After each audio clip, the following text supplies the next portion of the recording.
हो रहा है। हम लोग वोट देकर बीजेपी का बहुत बेकार किए। किसको वोट दी थी? हम लोग किसको दिया था? फुल छाप को दिए थे, बीजेपी के दिए थे। आज घर टूट गया। हाँ, घर टूट गया। आज के बाद कभी हम लोग वोट नहीं देंगे बीजेपी के, कभी नहीं। भले कोई दूसरा पार्टी हारे या जीते, लेकिन कभी वोट नहीं देंगे। दोस्तों, बिहार में जब से भारतीय जनता पार्टी और जेडीयू की इस बार सरकार बनी है, तब से एक बात जो कॉमन नजर आ रही है वो ये है कि आपके सपनों का आशियाना, आपका घर, मकान, दुकान, सब कुछ बुलडोज किया जा रहा है।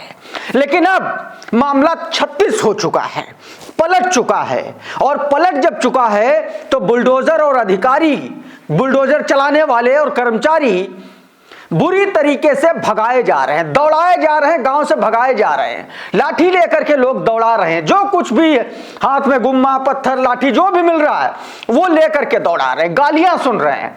क्योंकि जनता ने कमल छाप पे वोट दिया था और वही कमल छाप अब जिन्होंने कमल को वोट दिया था उनके घरों को कीचड़ बनाने पर तुले हुए हैं।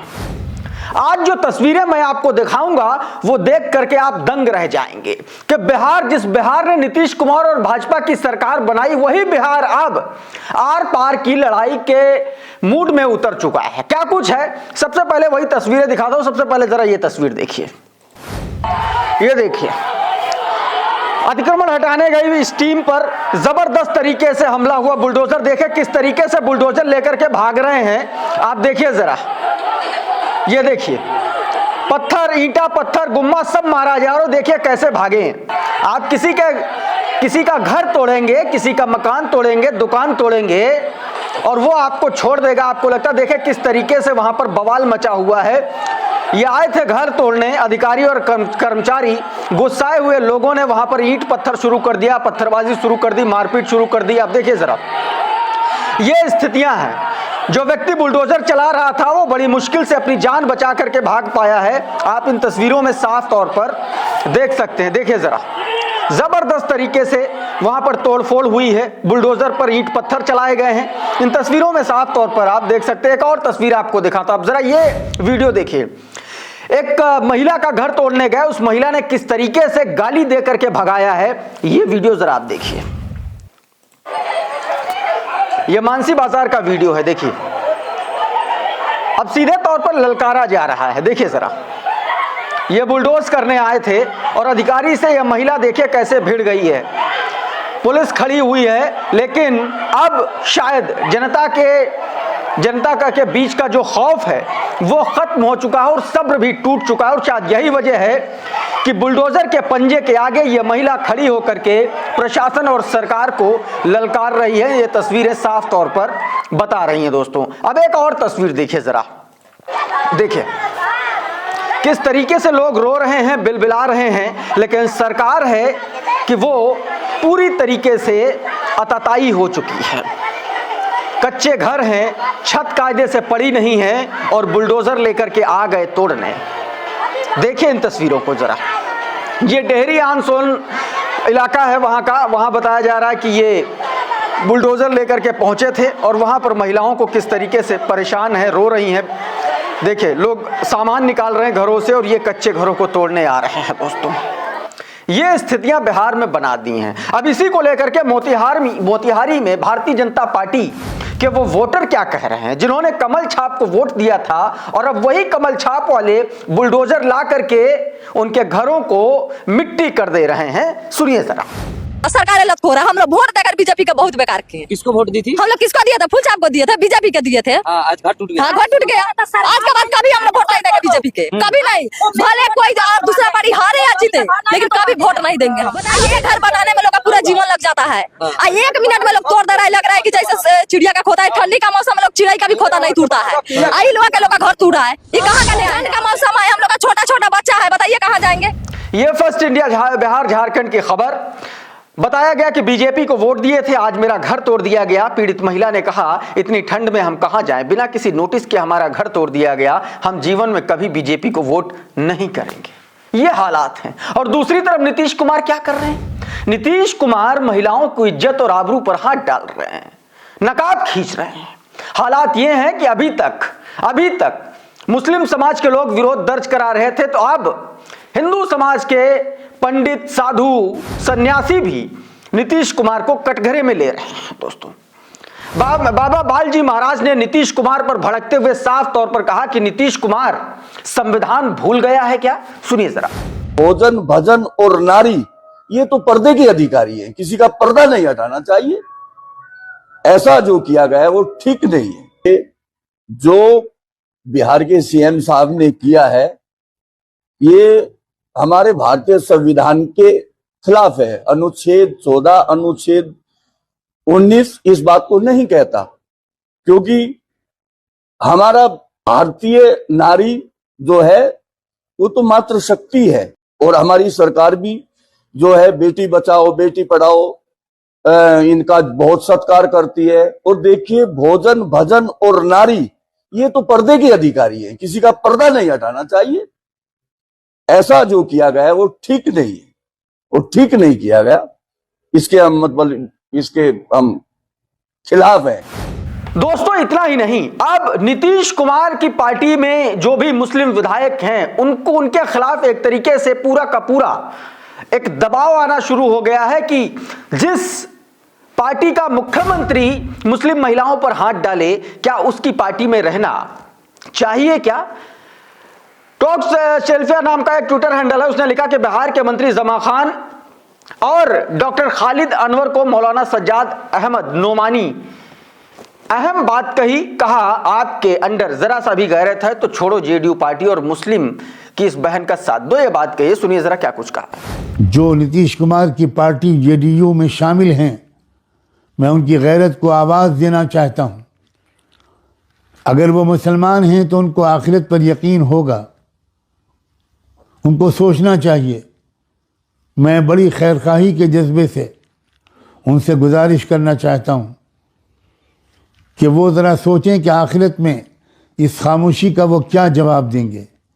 उनको खुलकर अपने इस नामाकूल लीडर के ख़िलाफ़ आवाज़ उठानी चाहिए। पार्टी के अंदर एक आवाज़ बुलंद होनी चाहिए कि इसको पार्टी से निकाला जाए, अगर उनके अंदर ज़रा भी इस्लामी और इंसानी गैरत और एहसास जिंदा है। नीतीश कुमार आए दिन कोई ना कोई कांड करते रहते हैं। बीते दिनों श्रद्धांजलि सभा में गए और वहां के फूल उठा करके अपने ही बेटे निशांत के ऊपर चढ़ा दिए। ये वीडियो देखिए जरा। ये नीतीश कुमार हैं, क्या ये मुख्यमंत्री बनने लायक हैं? क्या इनकी दिमागी हालत ठीक है? इस पर तमाम सारी बहसें हैं, तमाम सारे लोग बात करते हुए नजर आ रहे हैं।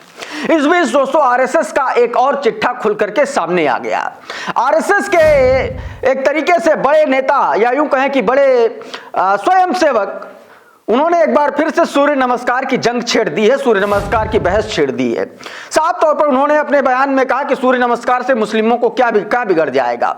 आरएसएस के दत्तात्रेय होसबोले का यह बयान, जरा न्यूज़ 18 की यह खबर देखिए, ग्राफिक प्लेट में बताया गया है इस तरीके से। वसीम अकरम त्यागी लिख रहे हैं कि क्या बिगड़ जाएगा क्या नहीं, यह मशविरा देने वाले आप होते कौन हैं? इस देश में जितने भी समुदाय हैं उनके अपने अकीदे हैं, अपनी आस्था है। आप उन पर अपनी आस्था क्यों थोपना चाहते हैं? आप क्यों चाहते हैं कि जो आप करते हो वही मुसलमान करें? आप क्यों चाहते हैं कि मुसलमान आपके हिसाब से चलें? आप हैं कौन जो इस देश में संविधान के बजाय अपने हिसाब से चलाना चाहते हैं? मुसलमान तो आप पर अपनी आस्था नहीं थोप रहे। मुसलमान भी खतना के फायदे बता करके आपको खतना कराने का मशवरा देकर कहें तो खतना कराने से आपका क्या बिगड़ जाएगा? साफ साफ देखिए, जिस तरीके से आप सवाल करोगे वैसा ही आपको जवाब मिलेगा और दत्तात्रेय होसबोले जैसे लोगों को ऐसा ही मिलना भी चाहिए। और आरएसएस की इन्हीं हरकतों की वजह से नारे लग रहे हैं आरएसएस मुर्दाबाद के। कहा जा रहा है आरएसएस के दलालों को जूते मारो सालों को, ये कहा जा रहा है। ये छत्तीसगढ़ का वीडियो है, देखिए जरा।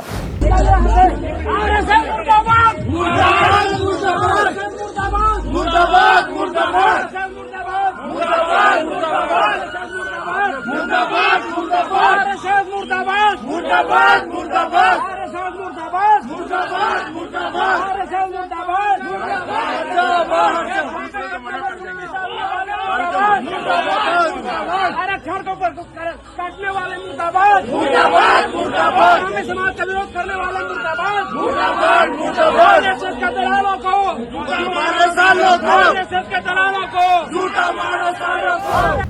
ये 18 दिसंबर की घटना है छत्तीसगढ़ में। ये नारे उस समय लगाए गए जब कुणाल शुक्ला लिख रहे हैं कि उस समय लगाए गए जब दलाल काली टोपी लगा करके परम पूज्य गुरु घासीदास बाबा के जयंती समारोह में सतनाम गुरुद्वारे में भगवाकरण करने पहुंच गए। वीडियो में देखिए कि इन संघियों की चमड़ी और दमड़ी इतनी मोटी है कि नारे सुनकर भी काली टोपी लगाए खड़े हुए मुस्कुरा रहे हैं। ये बात कही गई। और अब एक खबर उत्तर प्रदेश के जौनपुर से। जरा ये वीडियो देखिए सबसे पहले, आप देखिए सर, देख रहे हैं? ये देखिए, ये मारपीट हो रही है एक भिक्षुक साधु से जौनपुर में, उत्तर प्रदेश का जौनपुर इलाका। आप सोचिए कि अभी तक ये मुसलमानों के साथ हो रहा था और अब ये साधुओं के साथ हो रहा है। और इसीलिए ये कहा जा रहा है कि हिंसक आदमी का कोई भी व्यक्ति किसी भी धर्म से कोई मतलब नहीं होता। बहुत सीधी सी बात है। यह खबर त्रेनी नाम का एक ट्विटर हैंडल है, उसने जारी किया और बताया कि attempt to mob lynching in bhikshuk sadhu in Jaunpur UP while begging for alms the sadhu faced mob violence including belt, slippers, kicks and punches. No one intervened. Sadhus escaped after pleading for mercy. वो दया की भीख मांगता रहा, लेकिन ये लोग देखे किस तरीके से उसको पिटाई की है दोस्तों। अब एक तस्वीर दिखाता हूं। जिन मुसलमानों को देश का गद्दार कहते हैं, जिहादी कहते हैं, वो विदेश में किस तरीके से विदेशियों से लड़ जाता है अपने देश के लिए। जरा ये वीडियो देखिए और ये वीडियो देख करके उन नफरती चिंटुओं के मुंह पर दे मारिएगा। देखिए sir. Don't talk about my country, okay? Don't talk about my country, man. Don't talk about country. Indians are your top. Indians are your top. Indians are your top, okay? I'll show the world. I'll show the world. India तेरा बाप है। इस बीच दोस्तों SIR को लेकर के एक और बड़ा खुलासा हुआ है। एसआईआर को लेकर के भारतीय जनता पार्टी के नेता, भारतीय जनता पार्टी के एमपी सुब्रत पाठक ने एक बड़ा खुलासा किया। कहा, साफ तौर पर यह कहा कि 3 लाख वोटर जो हैं वो अगर डिलीट हो गए तो सोचिए क्या होगा। अखिलेश यादव को लेकर के उन्होंने एक बयान दिया है इसी बात पर। क्या कुछ कहा है आप सुनिए जरा इसको। एसआईआर अभियान पर हम लोगों ने गंभीरता से अगर इस पर ध्यान दिया, हमने गंभीरता से अगर इस पर ध्यान दिया तो आप याद रखना, समाजवादी पार्टी दूरबीन लेकर भी ढूंढे नहीं मिलेगी। इस एसआईआर अभियान और उनके ताबूत पर अंतिम कील साबित होने वाला है। आपको मालूम है, कल हम लोग लगभग समीक्षा कर रहे थे अपने कन्नौज विधानसभा व कन्नौज जनपद की 3 विधानसभाओं की। हम लोगों के हिसाब से तो लगभग 3 लाख वोट कटने जा रहा है। मैंने 3 विधानसभा में 3 लाख वोट। आप सोच रहे हो अखिलेश यादव जीते कितने वोटों से? 3 लाख वोट केवल वहां कटने जा रहा है। रसूलाबाद और विधुना भी बाकी पड़ी हुई है। आप समझो अगर 2-3 लाख वोट की सारी विधानसभाओं में अगर कट गया तो वोट किसका कटेगा?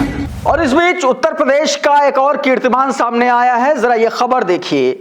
बताया गया कि उत्तर प्रदेश भारत का नंबर 1 राज्य है। देश का 43% बीफ यहीं से विदेशों में एक्सपोर्ट होता है, जिसकी वैल्यू 14,000 करोड़ रुपए है। ये वो उत्तर प्रदेश है जिसको मुख्यमंत्री योगी आदित्यनाथ चला रहे हैं। कहना सिर्फ इतना है कि कथनी और करनी में बहुत फर्क होता है। जो आपको दिखाया जा रहा है वो दरअसल है नहीं, सच ये है जो अभी मैंने आपको बताया। और इस बीच नरेंद्र मोदी को एक नया शौक चढ़ा है कान में बाली पहनने का। कान में बाली पहनने का यह वीडियो देखिए जरा। ओमान दौरे पर गए और वहां पर ईयररिंग पहने हुए नजर आए हैं नरेंद्र मोदी। अब आप ये सोचिए कि नरेंद्र मोदी का यह वीडियो लगातार चर्चा का विषय बना हुआ है। न्यूज 24 ने यह वीडियो जारी किया है। आप देख सकते हैं साफ तौर पर उसमें यह बात दिखाई गई है। तो दोस्तों अभी के इस वीडियो में बहरहाल इतना ही। बहुत बहुत शुक्रिया, बहुत बहुत धन्यवाद। आप जुड़े रहिए आपके अपने चैनल द लाइव टीवी के साथ। नमस्कार। द लाइव टीवी, सच सबसे आगे।